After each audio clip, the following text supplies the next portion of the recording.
Hello there, this is Swift, bringing you another game of Dawn of War 2 Elite. And this is Graysark Undercity, where we have Ripley Clarke playing as the Brother Captain, Stoned Elf playing as the Lord Commissar, First President playing as the Kommando Knob. On the red team, Grapefruit Jeff playing as the Farseer, MangoCheese as Cheese as the Apothecary, and AngryMangoGuy playing as a Techmarine. A bit of a fruit theme going on with the red team here, which is intriguing. But we do see Graysark Undercity is the map here of choice. We have broadly Imperial armies going up against each other with some Orks and Eldar thrown in for good measure. Graysark Undercity, of course, is a rather large 3v3 map, the brainchild of Indrid, and excuse me, it is, I would say, probably one of the lesser picked Indrid maps, but it is still nonetheless quite popular because of the chaotic fights that often get forced down the middle and at the top of the map. This central VP often sees a lot of destruction, and it's looking at maps like Graysark Undercity that really make me wish that Indrid could come back and make some new maps again, because Indrid was a uniquely gifted map maker. He was capable of creating absolutely beautiful gems. I mean, look at Graysark Undercity.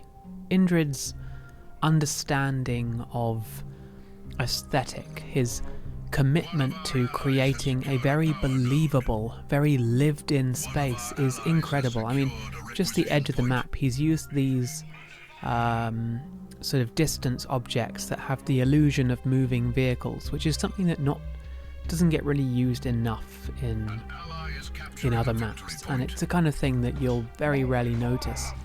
The subtle purple lighting to this map, I mean, I could gush about Indrid maps for a long time, and that's because he absolutely deserves the praise. But we do have a game to cast here, and something of an interesting one, because we have Stoned Elf playing on the blue team, and most people probably won't be familiar with Stoned Elf, but he was someone who was integral to the Elite mod when it was first starting out back in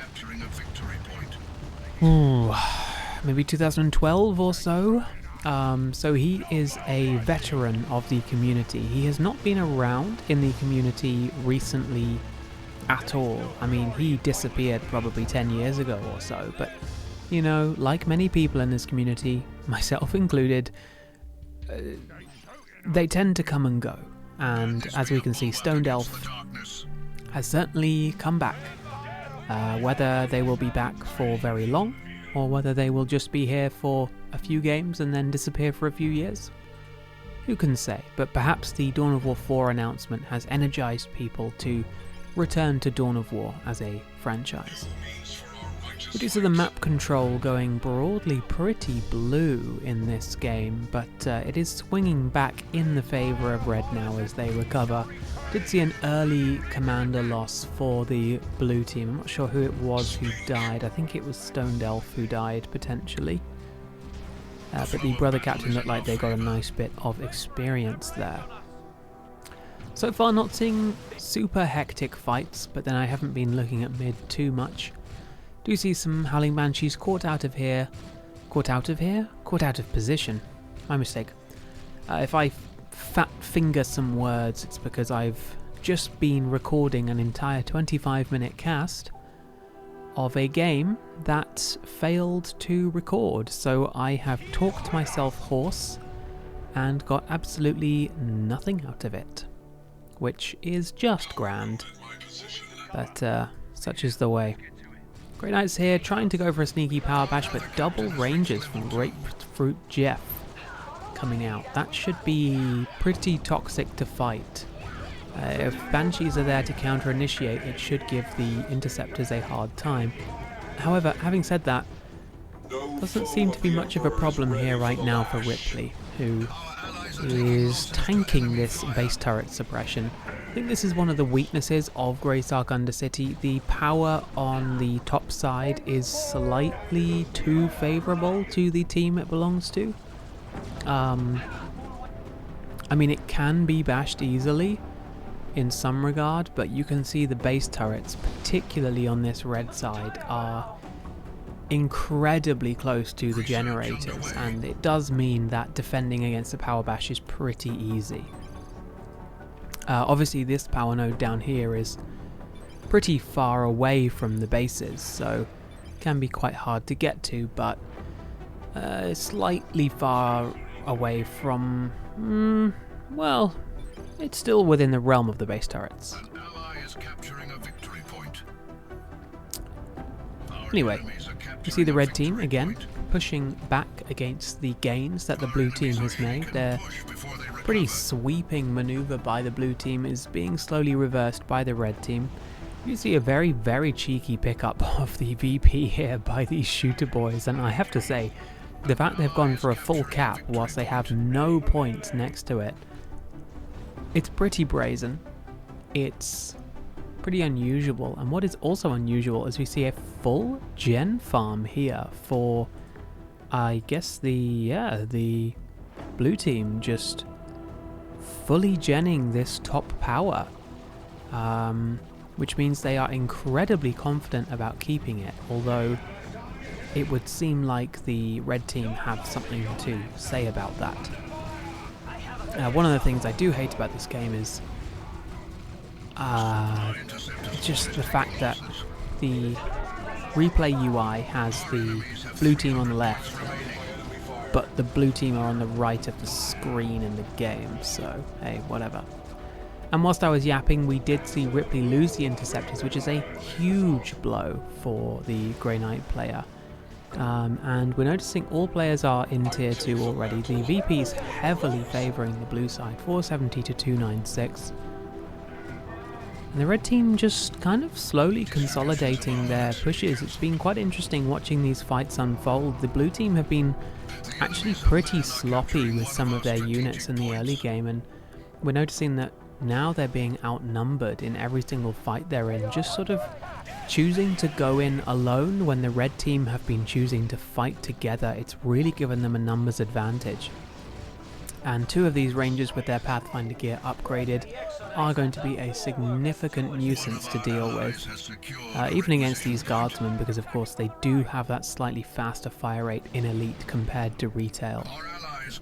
The flow of battle is in our favor.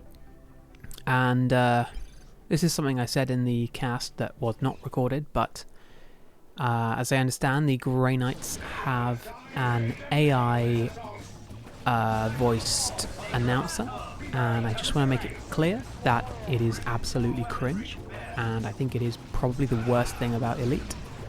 And I know that Garrick will argue with me to the end of the days, but he is wrong, and we should not be using AI voices in this mod.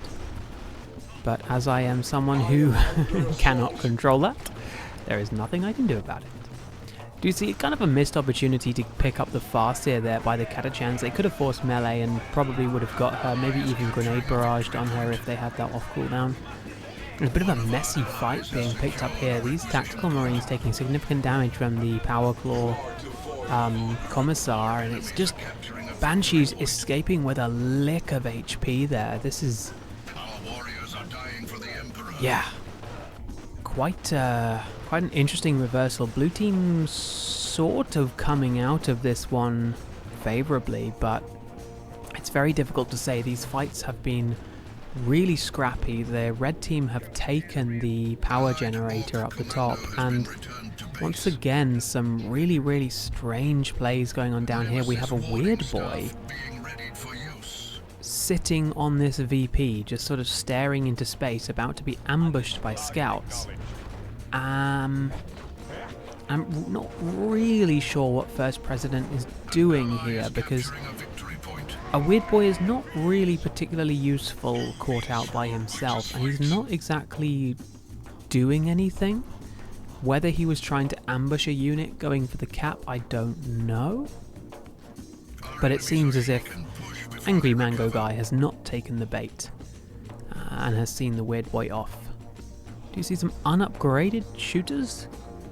Which is very unusual. Not really sure what First President is planning on doing right now. They seem to be floating resources. Whether they're going to tier 3 or not is very unclear, but AngryMangoGuy does seem to be winning the lane down here decently. They do keep losing map control to the Orc player, but it seems frankly a sort of doesn't seem like something that can be sustained. And my mistake, First President has actually rushed tier 3, which is why they didn't have the units. And they are getting some oh my gosh, what are they called? Commandos. These Ogryns absolutely tearing up this this Assault Marine squad, who jumped in there slightly too gung-ho, unfortunately. Should have really waited for the Apothecary support. And supported by this Commissar, these Ogryns are going to be an absolutely fearsome threat. Will we be seeing Bulgrins coming out from Stoned Elf in tier 3? Who knows?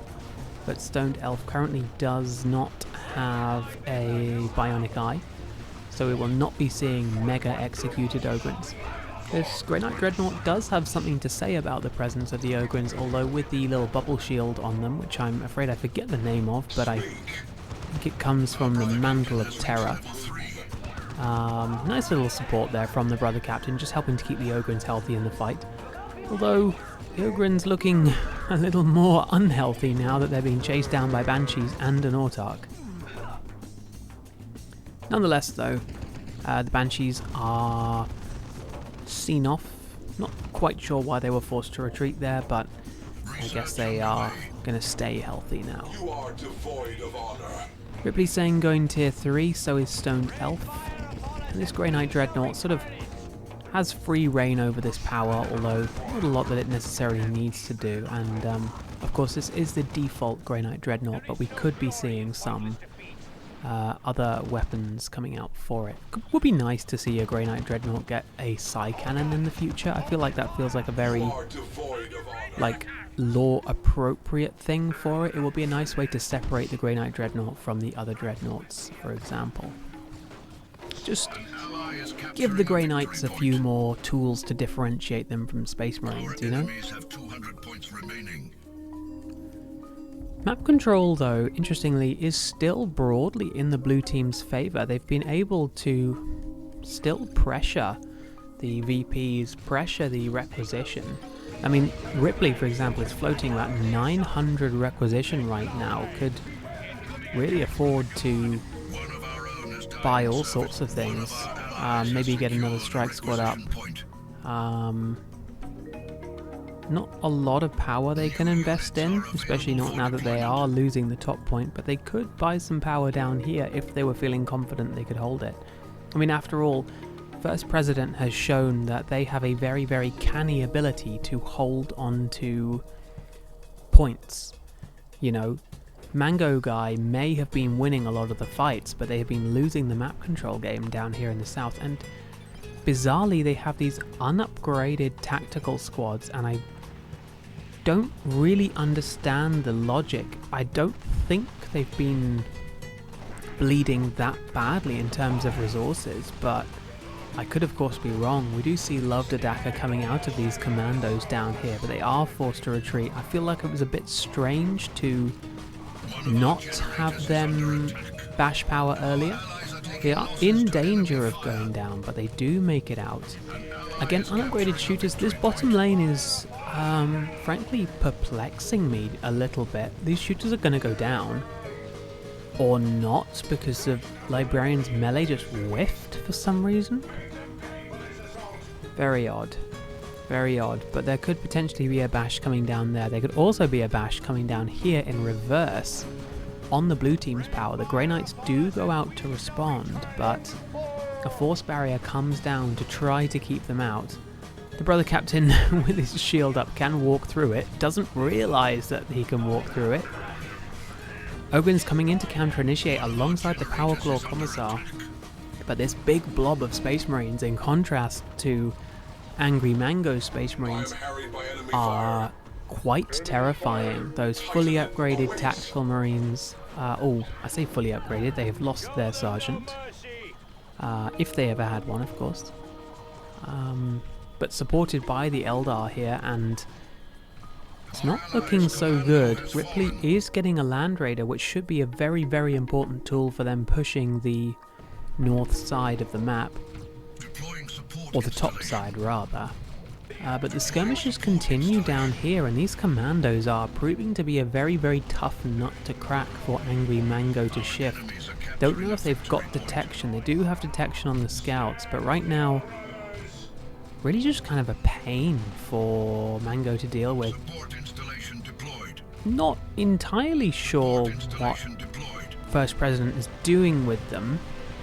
Seems to be kiting for no reason. We do see melee commandos being brought down, which are a K-Nob exclusive unit. And for some reason retreats those commandos, even though they could probably have got a bash of some kind. Although, with Avendred coming down, I do stand corrected. Desperately trying to get a pickup here on the Tactical Marines, and it could be possible. Unfortunately, Dawn of War 2 pathing strikes again, and the Tactical Marines will make it out alive. And these commandos are looking suddenly dangerously overexposed, with MangoCheese coming in to support. Could pick up a couple of models on retreat with those Vanguard veterans, and it's certainly looking dicey. Grenade even thrown in retreat path doesn't quite land. Tactical Marines could have forced melee, but probably wouldn't have got the pickup. Still, very, very dicey retreat there. Do you see the Land Raider pushing up now? The Eldar really don't have anything to respond to this Land Raider, and it is suppressing their entire army. I was about to say repressing. Yes, these Eldar are emotionally repressed when they see a Land Raider. Intimidated by the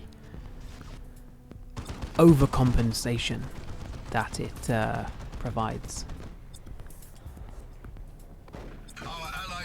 AngryMangoGuy just sort of reconsolidating his position down here. Did manage to wipe out First President's K-Nob.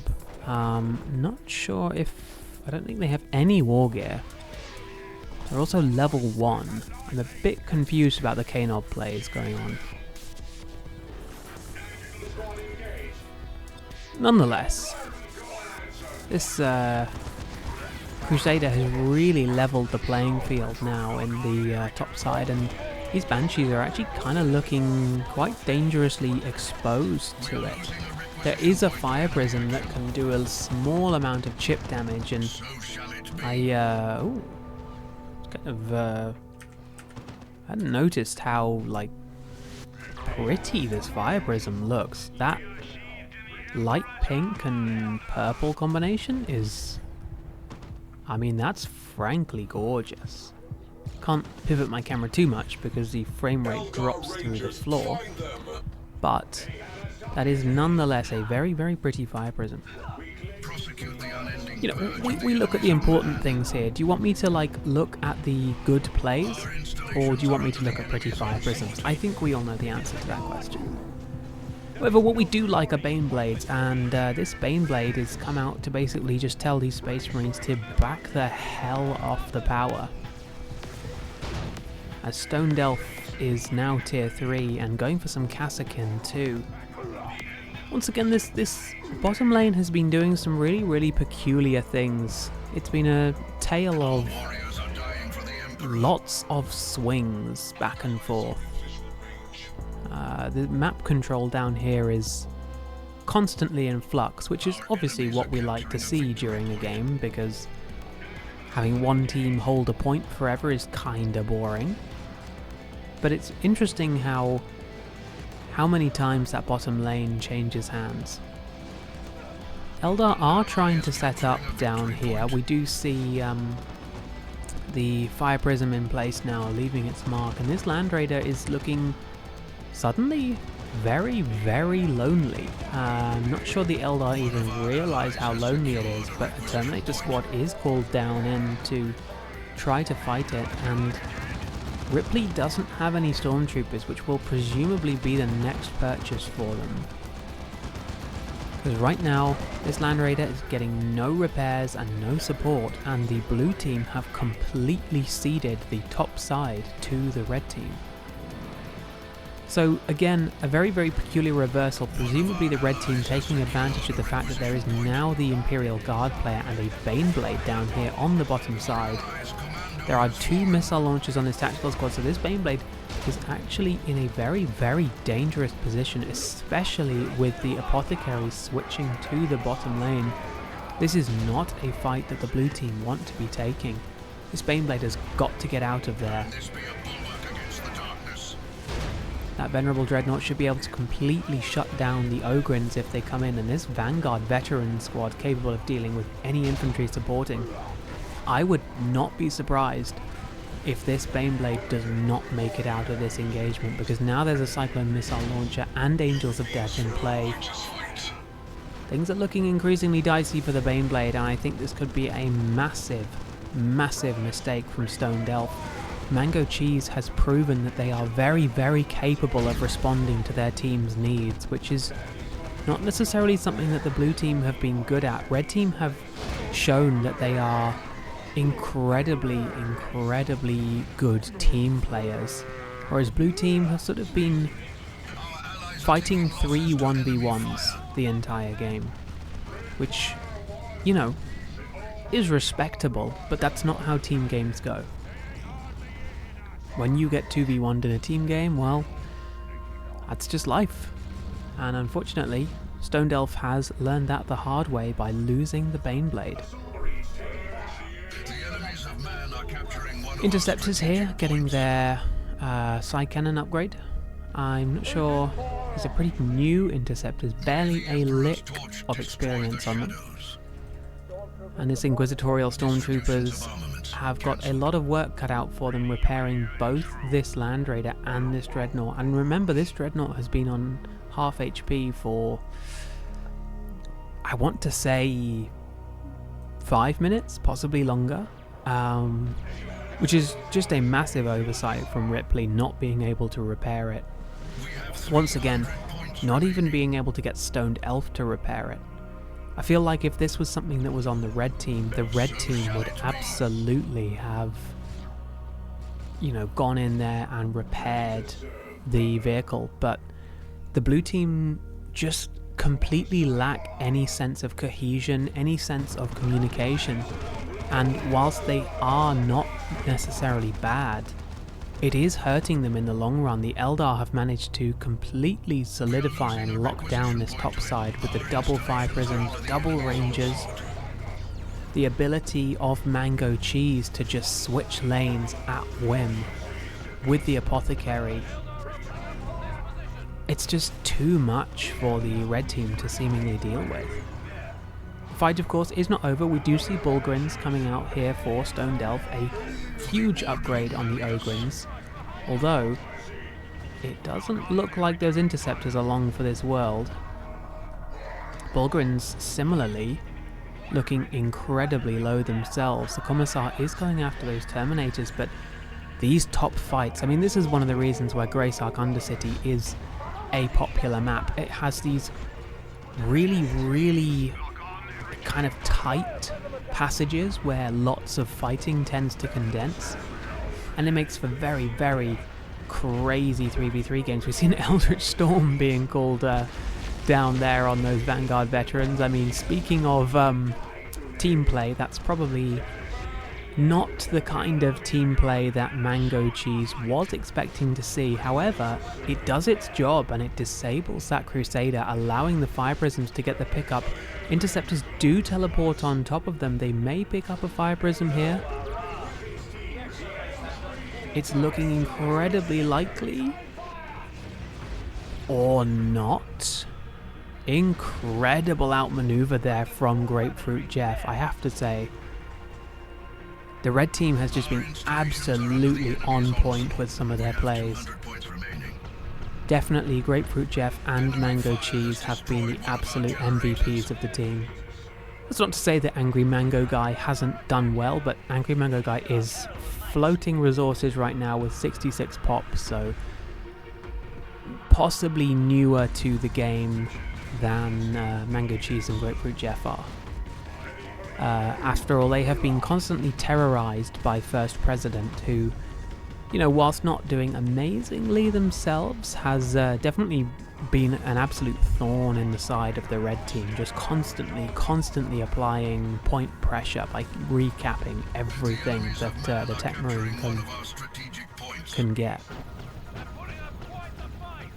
Fulgrims are supported there by the Grey Knight Brother Captain, but these fire prisms are now 3 in number, and Grapefruit Jeff's army, I don't even know if Grapefruit Jeff has dropped a single unit this entire game.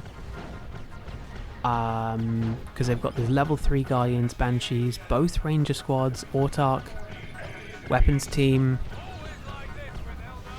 It's just, this is essentially, without a massive misplay, this is a completely unassailable position at the top side.